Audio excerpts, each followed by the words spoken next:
What's good, y'all? How y'all doing this evening? Welcome to the FILA Sports Podcast, the Forever I Love Atlanta Sports Podcast.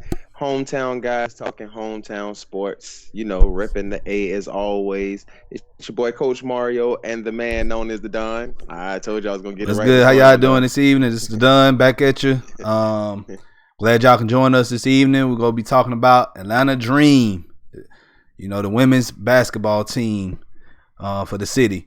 So if you're new to the channel, you already know what to do. Hit that subscribe button, hit that like button, share this content out with other Atlanta sports fanatics, and hit us up in the comment section. As always, Come at your holla. hometown sports podcast. All right. So we have a prestigious, and I mean that, prestigious guest on the show with us tonight, the head coach of the Atlanta Dream, Coach Nicki Collen. How are you doing this evening? I'm doing well. Glad to be here. All right. Appreciate you coming on. Am I saying your last name right? You are, Colin. Okay, good. I just wanted to make sure because sometimes I butcher people's names. So, all right, Coach. Go ahead, Coach. You're our second head coach we've had Yes. on. The second head coach we've had on. We had on the coach of the Blaze, the lacrosse team. So we had their head coach on. So we're honored. Yes. This is a highlight. This is right here is a defining moment of our podcast. Yes. We been dead serious. So. Yeah, for real. We do this. Like most people who doing we do it can't say they have had a coach on before. You know what I'm saying? So they can't.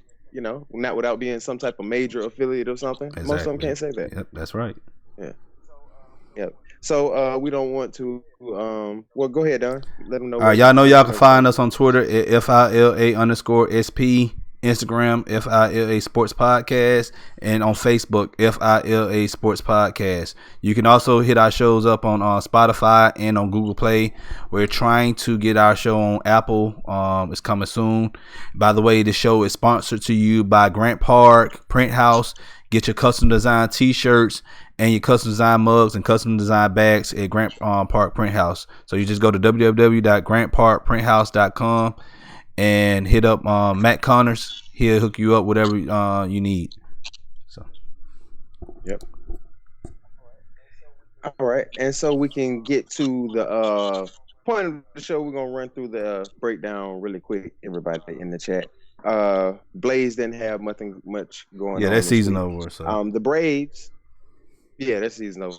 The Braves Ron Washington interviewed for the Padres job. He was actually offered the job, but he turned it down. He said he loves Atlanta too much, so he will be back on Atlanta's bench coaching next year. So Ron that's Washington huge, man. That's huge for us, man. That is. I'm glad he coming back. Yep. Yeah, said he loved the city too much. Said he didn't want to live in San Diego. I love Atlanta. Yeah. What the Hawks do this week, Don? So the season started Thursday for the Hawks. We went up to Detroit and we got our first win of the season because it's the first game of the season. We won that game 117 to 100. And then yesterday we played Orlando home opener at the State Farm Arena, and we won that game 103 to 99. Trae Young, man, is he already in mid-season form? It's not even mid-season yet. Nowhere near mid-season yet. First two games, he averaged 38 points a game. Rebound percentage is 7 points, 7.0, and then 58.7 field goals. So we off to a 2-0 start. That's great for the team, man. And 9. Oh yeah, 9 assists. I forgot that. And averaging 9 assists as well. Yep. So those are early MVP numbers right there, in just in 2 games. So I feel like he got robbed the Rookie of the Year last season. So I think he has a big chip on his shoulder right now. He's really trying to be relentless right now. So also Hawks owner, he pretty much saying that he wants the team to win more games. And also we've been saying this for a while now. There's big development plans for the Gulch. That's that area, between Mercedes-Benz Stadium and State Farm Arena, and pretty much connecting the West Side area. So they're gonna plan on, I guess, building some like projects in that area. So I know we talked about this last month when we had the Terminus Legion president on, because that's where they normally do their tailgates and stuff. So now they got to find somewhere else to tailgate next season. So that stuff should start like I think early next year. So. And we filmed a documentary there. Yep, and it's coming, y'all. It's coming. I just talked to the producers. They said they in the final stages of getting it done, so it should drop within hopefully sometime this week. Hopefully we can drop it before United plays in the Eastern Conference championship game on Wednesday. So, all right. All right, y'all. We're gonna run through this Falcons news quick. We're not talking Falcons. We lost today to Seattle, 27-20. Gave up 20-something points in the first half. We battled back in the second half. Matt Bryant missed from 51 and 53.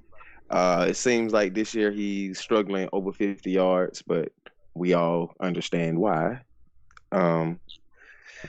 Grady got a sack, which shouldn't be news. Tyler Davidson got a sack. Like I said, it shouldn't be news, but when you're starving and hadn't got sacks in weeks, we would have set a record if we didn't. Yeah, if we didn't get a record. So I hate that that's even news that we have to announce that players got a sack. Wow. Matt Schaub had a big day. 39-52, 406 yards, 1 touchdown, interception. The interception was terrible. Yeah. It was bad. He did play well, but that interception was bad. Right, I mean, he threw it right to him. He stared him down. He was never open. It was never there. I mean, it was wow. That's that one you make on Madden when you see the linebacker there and you throw it anyway, and you're like, why did I do that? I saw him standing there like, that was bad. But, Overshadow Matt did play pretty good. Alex Mack, man, couple holding penalties. Alex Mack, the decline, I know he's banged up. I know he's injured, but the decline on Alex Mack it's astounding how he's declined, man. It's just he's hurting the team. Alex I don't want to say he's hurting the team, well but, when you... Well, yeah, he's not performing well. Yeah, he's not. His decline, it's just amazing because how good he was, you know what I'm saying, to what he is now. 2 years ago, he was, man, it's just, and he is injured, y'all. He is banged up here, but still, it's just, whew. Like I said, we played better defense in the second half. Still didn't force any turnovers, though. We turned the ball over twice. They didn't turn it over any. We lost by 7 points. We missed two field goals. They didn't miss any. We turned it over twice. That's the straw that broke the camel's back right there. Arthur Blank, where we have a bye week coming up. Arthur Blank said he's going to evaluate the entire team in the next couple of weeks. So I think that's owner talk. He's being non-committal. I think that's just, hey, we're thinking about it. Well, actually, what he said, we're thinking about it. We don't know what we're going to do, or we do know what we're going to do. We're just not telling. I'm gonna start this hashtag. Hashtag take a chance on Rex. Take a chance on Rex Ryan. That's the person who really needs to come in here and try to fix his defense. But we'll talk more about that, later on. So I don't want to take up most of the time of the show talking about the Falcons. In the colleges this week, Georgia Tech and Georgia both have byes. Georgia State got a win versus Troy, 52-33. Georgia Southern had an emotional win, 41-7 over New Mexico State. Kennesaw State got it done again, 41-17 over North Alabama. And I was shocked that Austin State got the win, 20-15. But only 20-15. I expect them to put up a bigger number. North Greenville put up a fight and actually slowed down the offense a little bit, which hasn't been done. And we talked about it last week. I did double check. 23 straight victories put out by Austin State. Now it's 23 straight. Yes, very impressive. We'll talk more about them Wednesday on our college show. What happened in soccer this week? So the match, the Eastern Conference semifinals match was played this past Thursday at Mercedes-Benz Stadium against Philadelphia and Atlanta, and we won that match 2-0. So we move on. We moving on. MLS Cup Eastern Conference Final will be this Wednesday at Mercedes-Benz Stadium against the Toronto FC. So the battle of the last two previous MLS Cup champions. Toronto, they won it in 2017 and we won it in 2018. So whoever wins this match, go to the MLS Cup final and pretty much potentially going to end up playing, I guess everybody say LAFC. Who knows? It doesn't matter who we play. Yeah.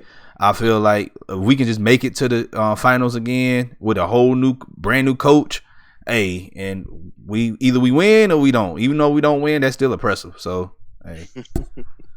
Yeah. All right, and that brings us to the topic at hand tonight. We're talking WNBA basketball, the Atlanta Dream.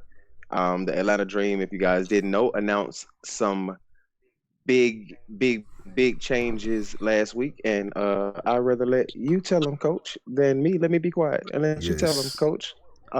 What? Sure. We started with announcing that we will be playing at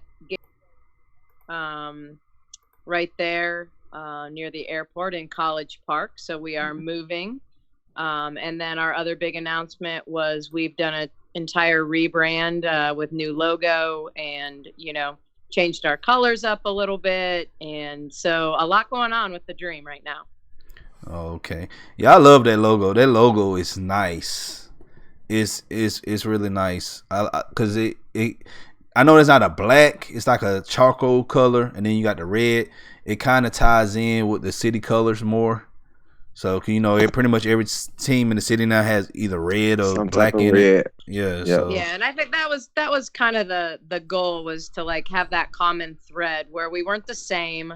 But there was a thread of commonality there that kind of put us in that same family, professional family here in the city. And in some ways, just to make it, we basically wanted a logo that even if you didn't know who the Atlanta Dream were and you weren't a WNBA follower, but you saw it in a Target or you saw somebody wearing it walking down the Beltline, you'd be like, wow, that's really cool. That's young. That's fresh. And I think that's what we accomplished with it. I know, you're always, when you do something like that, you're always going to have people that complain about it. You're not going to please everyone. I think the majority of the comments have been really, really positive about it. We have people that thinking it's more soccer logo, whatever that means. The idea of like a badge is not new, whether it's a family crest or whatever it is. For us, it's different. And we really wanted to change the look and feel. So I'm really excited about it. I'm excited to get the merchandise out. I think it shows well. I think people are going to really like it. All right. So I want to touch on y'all moving out of State Farm Arena to the Gateway Center down there in College Park.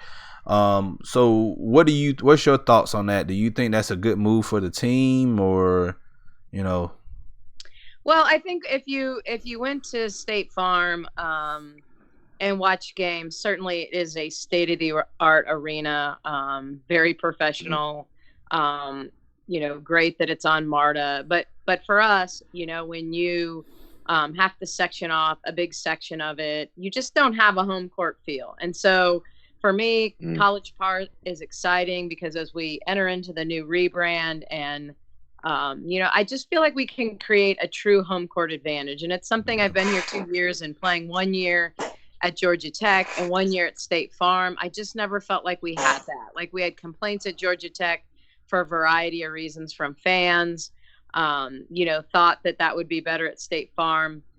And yet I think College Park, especially following in the footsteps of, the Washington Mystics moving to their new sports arena and winning a championship. And really all of them saying they just enjoyed the smaller feel. They enjoyed the intimacy.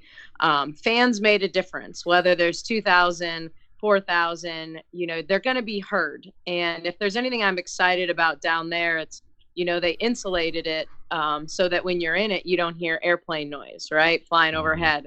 But what that also means is the noise is staying in. It's not leaving. So when people get loud, people are going to get really loud. And so for me, it's about creating an environment that gives us a better chance to win basketball games.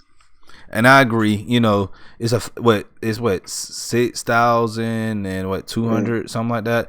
I think like that's 6,500 or something. Yeah, it's not quite that. It's not quite that big. I wish ultimately it was that big so we had more room to grow, but.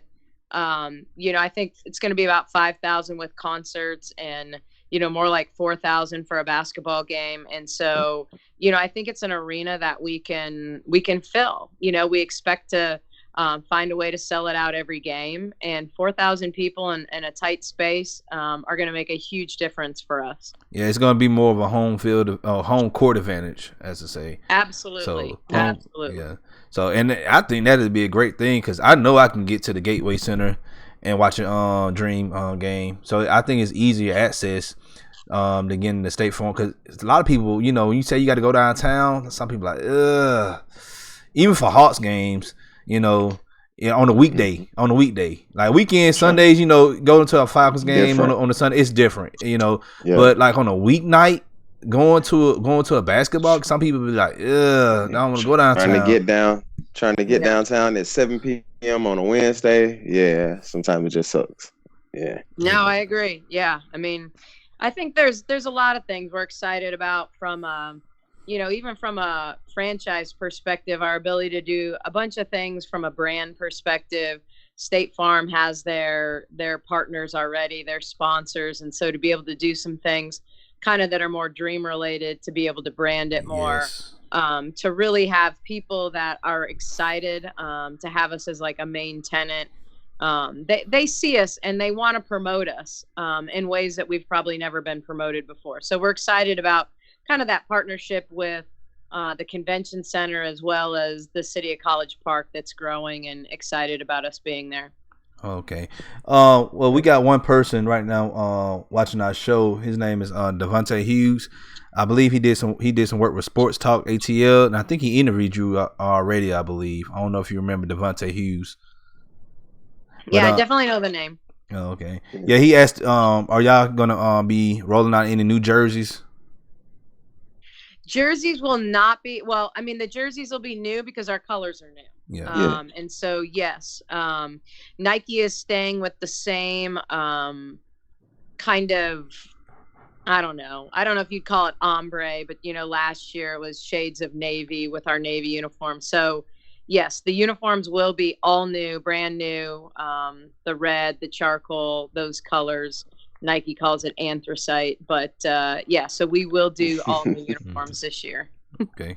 Nike always coming up with something. Yeah. Exactly. You know, gotta have their terms. Right. Yeah, I can't. Yeah, I can't wait to, you know, as I need me a shirt, t-shirt, or hat or something with some Landadrine on it. So when y'all get it, just let me know so I can start buying it.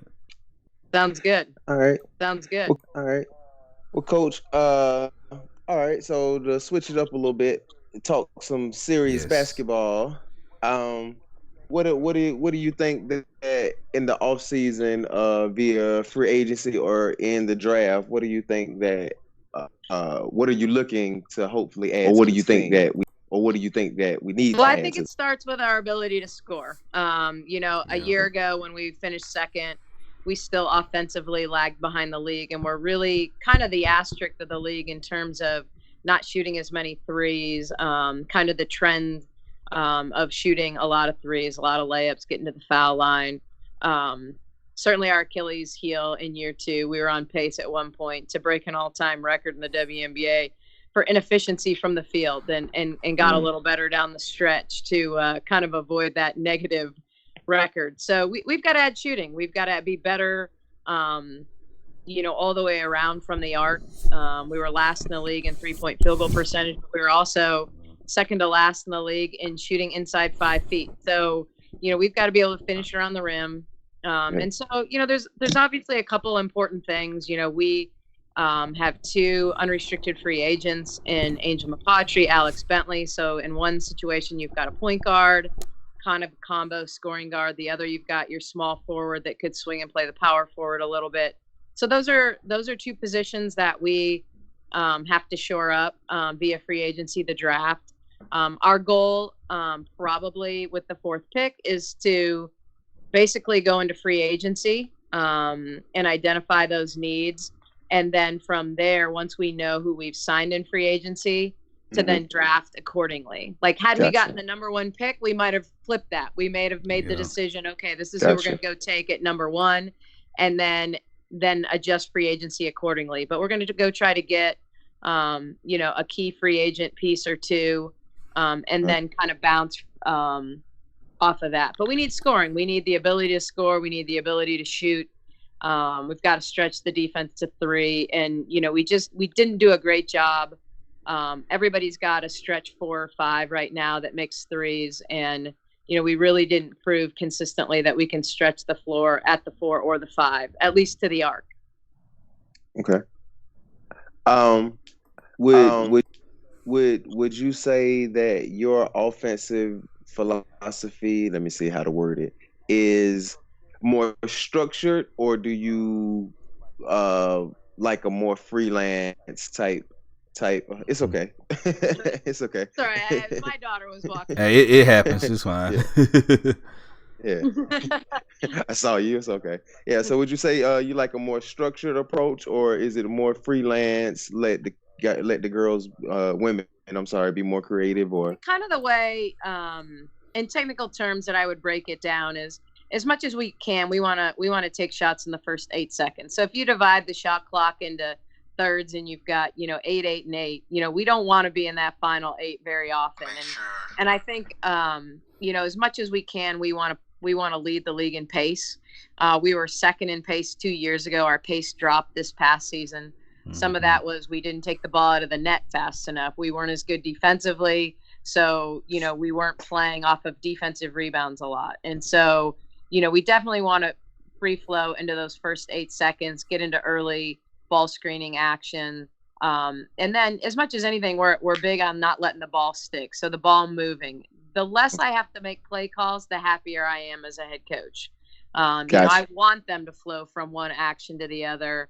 I think you get bogged down. Now, all coaches love, calling ATO plays. I mean, there's no doubt that if you get into professional coaching, you place so much importance on, going into a timeout and, setting up good actions and getting good shots. And so I'm no different that way in terms of wanting to execute in late game situations, wanting to execute out of timeouts. But, as much as we can, we want to rebound the basketball and we want to play fast. Cool. Go in the chat real quick, man. Yep. Thanks everybody for joining us. Trav joined us. Devontae joined us. Mad Mike joined us. Mad Mike, I don't know if you're gonna answer this, but Mad Mike said, "Who's your favorite?" Man, that's like that's like saying like who's your favorite child, and you gotta I think he's playing. Yeah, I think he's joking. Yeah, I don't think he's serious. I think he's joking. Yeah. Devontae said that he believed that he believed, in his opinion, last year that I guess Tiffany was supplying the scoring, and he was saying that when Tiffany wasn't able to supply the scoring, it seemed like it was just a little difficult. I guess if it's all on one person, it's a little difficult if she's off. Through Tiffany a lot, and I think we did. 2 years ago we did as well. Obviously, Angel being hurt this season gave us, kind of a missing firepower, and I think that even though 2 years ago when we had a lot of success, we were playing through Tiffany in some ways more than Angel. There's so much respect in this league for Angel's ability to score that it just created better spacing, and Angel would get us 2 or 3 baskets a game that just were so out of system, a pass, a rebound, a steal. And so, when you're trying to manufacture points and you're playing through Hayes, and the tough part for Hayes was her numbers were down, but if you look at every player that played for us in 18 that again played for us in 19, all of them statistically had a worse season, field goal percentage, and so everybody was a little bit off. And so if when Tiffany needs a clean lane to score in, she needs to be able to drive in the lane, and not have it be, we call it a dirty lane. We need great spacing for her to be really effective and creative in the lane. And when you're just not shooting the basketball very well, when she does drive in and kick it out and we miss, that just means the lane's going to get tighter and tighter and tighter. So I think, for her, it was difficult because she didn't make some shots that she's capable of making, but the lane was dirty all season. And we've got to do a better job of putting a lineup out on the floor that can keep the lane clean for her. Yeah. And I guess it's interesting that you said that, because Devontae's next comment was, will he start shooting jumpers more to keep the defense honest and basically help spread the defense? I think that's on Elizabeth, quite frankly, to become a more proficient, efficient, shooting option. I mean, certainly we would love for her to be able to stretch the floor. But people aren't going to guard her until she can prove that she can make it. And I think that's just kind of a part of the growth of her game that needs to happen. And the toughest part, about the WNBA that's so different from the NBA is there's no true off season. There's no true developmental period, like an NBA player gets done with their season, takes a break, and then immediately can get in and start working on the things they're not good at. They can, all of a sudden you got to be able to shoot a corner three if you're a center in the NBA, but our players have a week off and then they go head overseas. And a lot of times, like in Elizabeth's case, playing in Turkey right now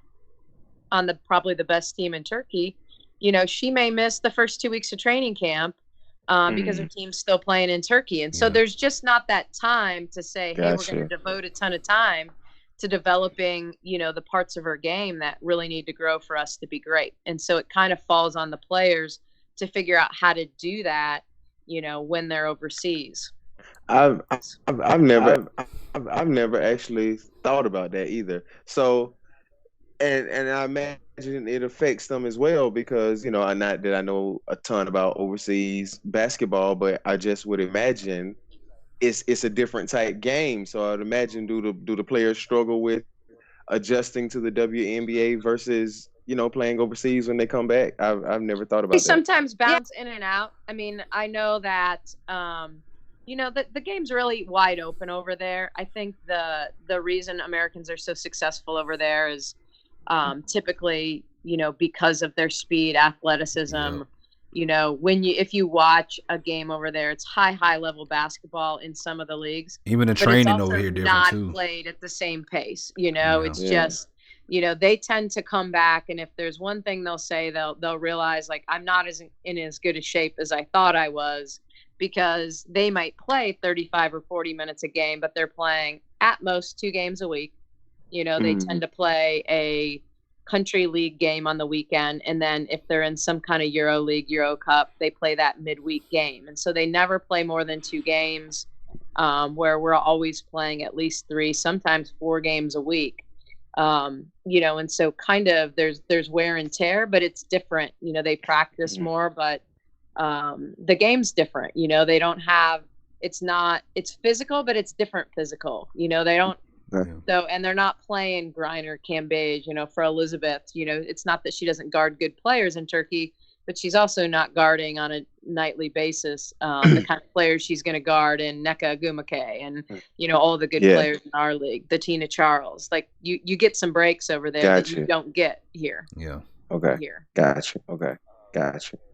We actually had two interesting questions in the chat. Devontae as well, he was saying that when you talking about getting back, he was saying that's important because he thought it was a down year because this is the same team that 2 years ago went deep into the playoffs. So do you think that the talent level, the core is still there and it was just an aberration last year and you guys can make that climb back? I mean, I don't think I'd be I absolutely believe in the players that are a part of our organization. I think that a couple things happened. I think in year 1, the group was really, really hungry, and they kind of were patient with one another with expectations because we were all new to each other, and in kind of figuring things out. I think year 2, not having Angel, mattered, but we also, from year 1 to year 2, we had everybody in camp on time. When I got here my first year, other than Angel, and she only missed a week. And this past year, Tiffany was late, Elizabeth was late, Haley Peters was late. We had a number of players late to camp. And so kind of putting all the pieces together and needing to be good early, we really struggled early. And as we started to play better at the midway point, we were competitive. We were in every game, but we didn't finish games. We didn't make big plays late or get big stops late, and the difference between year 1 and year 2, we were 18-0. In our first year when we took the lead going into the 4th quarter, which quite frankly is insane. Like that doesn't happen in professional sports. I think we took the lead 16 times into the 4th in year 2, and we were like 5-11 in those same games. So I think we're probably a team that's somewhere in between those two, and that, you're not always going to go 18-0 when you lead going into the 4th. But you're also, going to find a way. I think we were better than we played this year, and I think our first year was pretty magical. I think we did a lot of special things, and some of them you can't even explain because we just found ways to win close games. All right. So we got a couple of questions. Mad Mike Sports, he said, "Can you tell Angel that Mad Mike Sports love her?" Of course, and he can tell her too.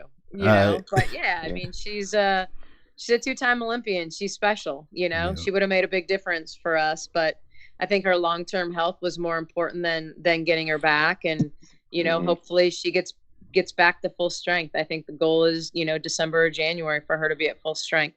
Yeah. All right, and then Devontae said we gotta hit up her ice cream spot. What ice cream spot is he referring to? She has a little. She has Angel's got soft her own, yogurt ice cream store. Yeah. It's called Cautry, so it's okay.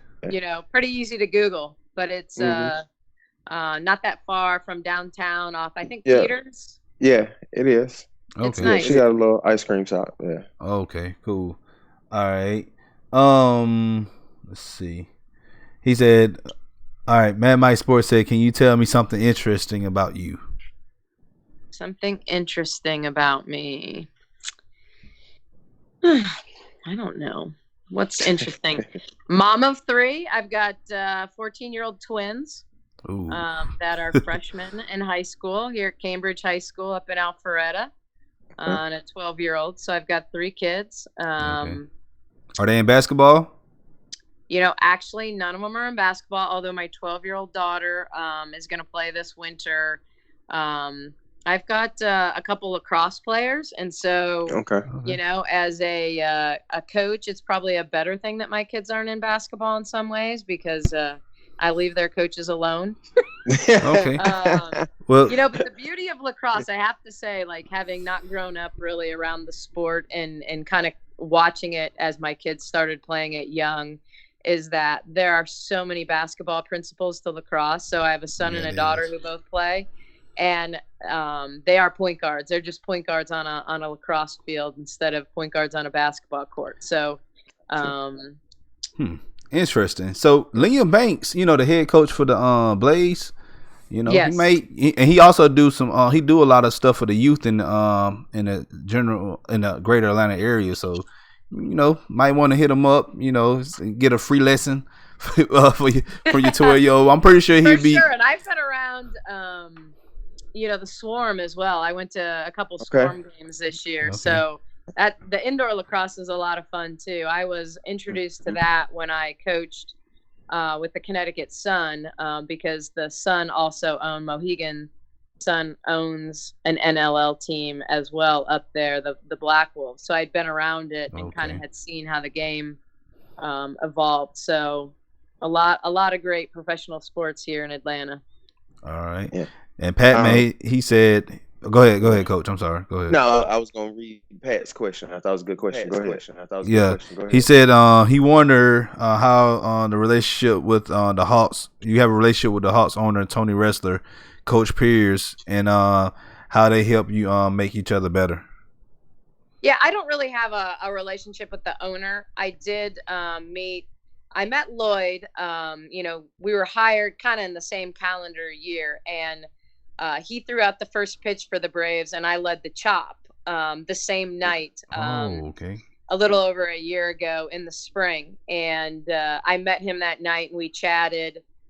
He came to a couple games, and then I spent a bunch of time at their training camp a year ago, and he let me into coaches meetings, and I've gone back over there and sat with him in his office and talked to X's and O's, and I've really gotten to know his staff. Spent all week, the first week of training camp this year.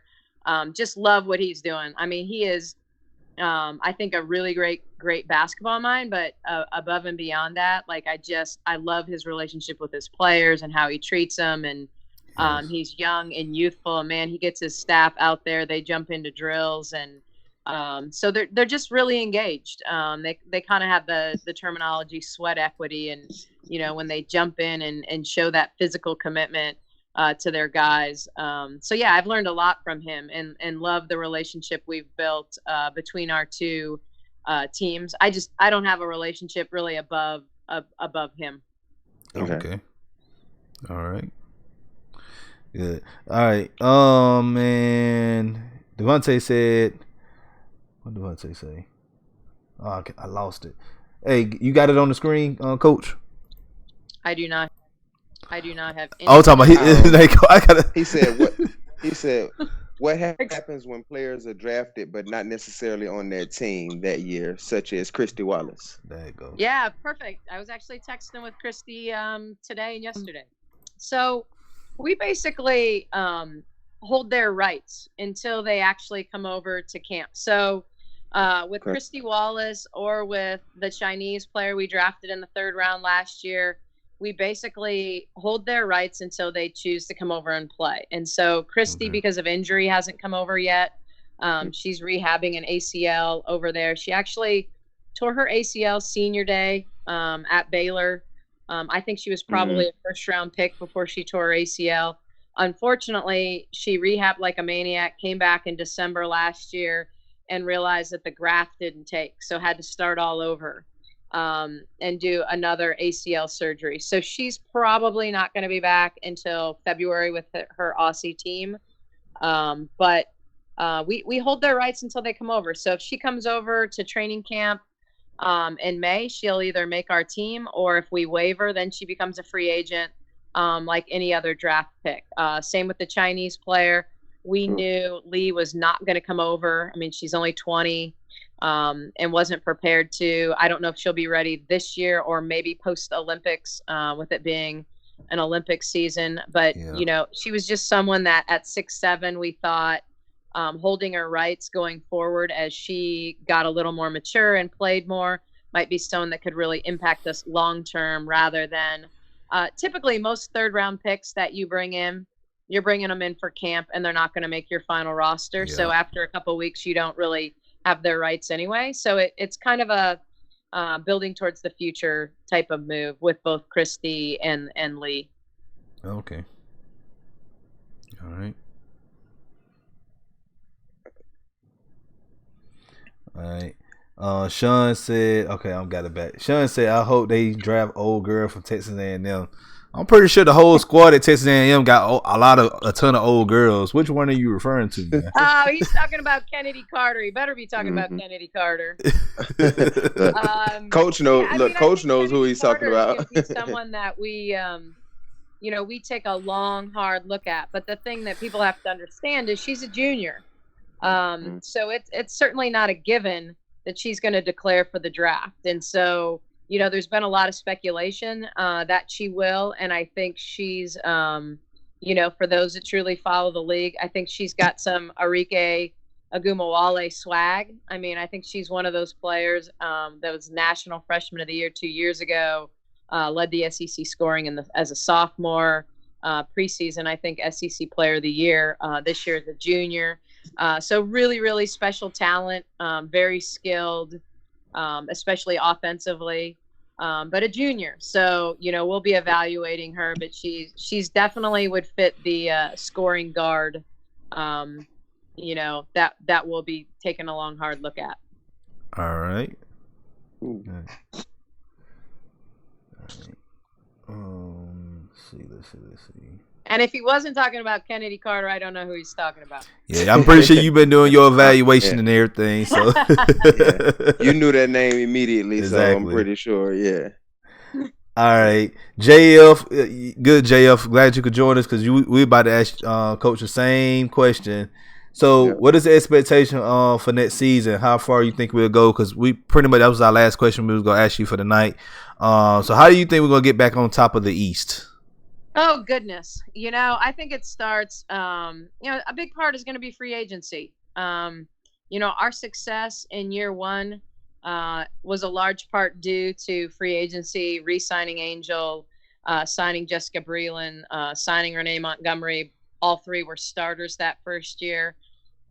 Big free agency year. You know, we've got to make some hay in free agency, combine that with a good draft pick. I don't think there's any doubt that our team's going to be hungry to, basically show that last year was not the true dream, team. That sounds silly to say that, but, it's, we've just got to come back hungry. We've got to outwork people. Hopefully everyone that's either not playing overseas or is kind of working on some of those weaknesses, finding ways to improve in areas. You combine that with, my staff will work long and hard at continuing to build, sets and, offensive things that we think will really, really work. And, so that we're prepared to turn things around in 2020. All right.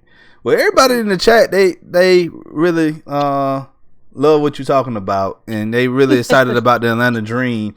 So I want you to say this on record. So what's your favorite college team, Coach? What you grew up loving? We just talked about it before the show. You see how it's fair. I grew up a Michigan fan.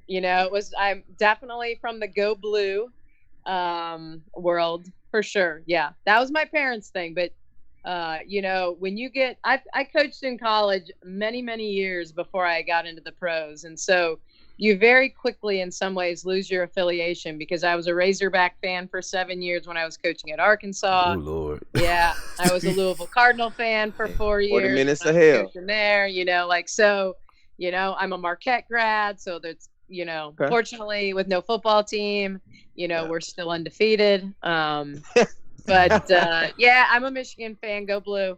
Okay. Yes. Always got to go home. So. Hey, you open this can of worms now, so we got to ask, who's your NFL team? NFL? Oh, geez. Okay, so I'm kind of mixed. I've always liked the Cowboys. God. Admittedly, one of my first Halloween costumes as a kid was a Dallas Cowboy cheerleader. But then admittedly, I was a huge Dan Marino fan. So when I was a kid, I loved the Dolphins. And then when I was in college, I was going to school at Marquette. I had to jump on to the Packer bandwagon because Favre was there and we were winning Super Bowls. So, I just want to be a bandwagon Falcon fan now. So, Right. So clearly I don't have a great answer for that one. Now you talk about the NBA. Now we can talk about how I'm a diehard Celtic fan. But when it comes to the NFL, I've kind of bobbed and weaved my whole life. Oh, okay. All right. One more question. Devontae asked, how is the cap looking in terms of the future moves this offseason? I think that's a great question. What's the question? Say it again. He said, how is the cap, the salary cap looking in terms of the future moves? The cap is an interesting thing because we're in a CBA. So, our players are, we've heard a lot of different rumors about what might happen, that the cap might go up as much as a third. And so I don't have good answers other than to say, last year we didn't have much room in the cap, with Angel and Alex Bentley both being unrestricted free agents. That frees up two protections and a lot of money under the current collective bargaining agreement, but that's all being rewritten right now. So, I have no idea what's going to happen. So we're just going to be prepared, regardless. All right. Good. All right. So I think we're pretty much done for this evening. Coach, you got anything else you need to say? No. I just season tickets are on sale. Anybody that's got a friend, I think you're going to have a lot of fun at College Park. So get your season tickets. Look at Coach with the plug. Yes.